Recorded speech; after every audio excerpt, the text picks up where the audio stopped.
Bonjour les Tilous, c'est Packboy pour un nouveau mini manga méconnu sur Adam et Ève. À la sortie d'Adam et Ève, le manga est un rêve incroyable pour moi.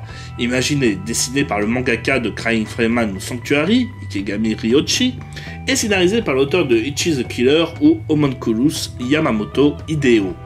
Et si Hideo a aussi un style très réaliste et magnifique pour le dessin, Ryochi a un style proche de Hideo et un excellent coup de crayon qui compense l'absence de Hideo au dessin.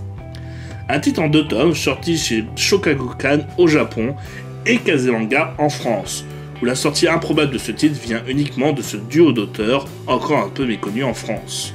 Car l'histoire de 7 yakuza dans un club réunis pour parler de rénover le monde et qui sera perturbé par 2 assassins invisibles ne brille pas par son enjeu de base. Mais attention, on est dans une histoire de Hideo, et si j'adore cet auteur, c'est bien pour son côté largement loufoque, mais pourtant réfléchi. Dans ma critique de Homunculus, je partais de la science qui expliquait le manga pour expliquer le combat du manga. Je dois même préciser mes propos. J'aime beaucoup les films What the fuck. Cinéphiles ou lecteurs, à force de voir ou lire des œuvres, nous devenons de moins en moins impressionnés par les twists au scénario lambda, car nous prévoyons la suite sans grande difficulté. Les œuvres loufoques, elles, peuvent réussir à nous sortir d'un cocon confortable en restant imprévisibles et surtout malsains, nous transportant loin de la normalité et nous transportant dans l'anormalité. Ichi et Homunculus de Hideo étaient des œuvres de ce genre. Ils justifiaient leur immoralité par notre moralité et notre normalité. Ce ne sont pas eux qui sont malsains, mais nous qui sommes renfermés et manipulés par la société. La difficulté de ce genre d'œuvre étant de ne pas paraître gratuit ni ridicule dans le grossier, pour réussir à passer le message voulu. Et autant dire, l'œuvre est intéressante à analyser car en 2 tomes, et son côté schizophrène montre les 2 facettes d'une production sortant des rails.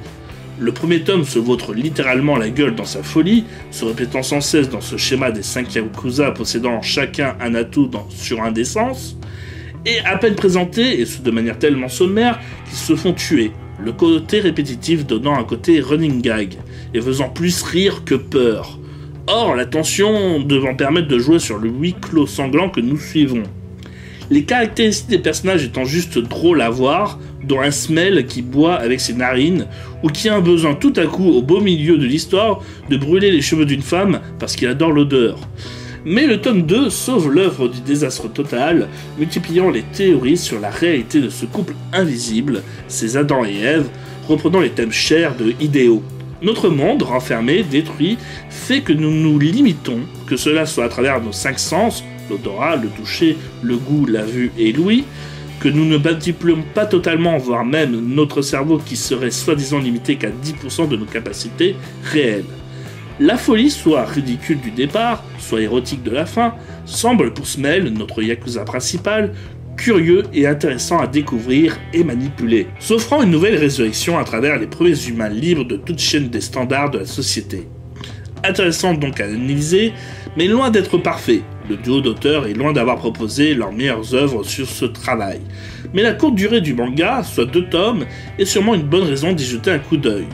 Sinon lisez leurs mangas principaux. En tout cas, lisez ce manga, comme ça il arrêtera d'être méconnu.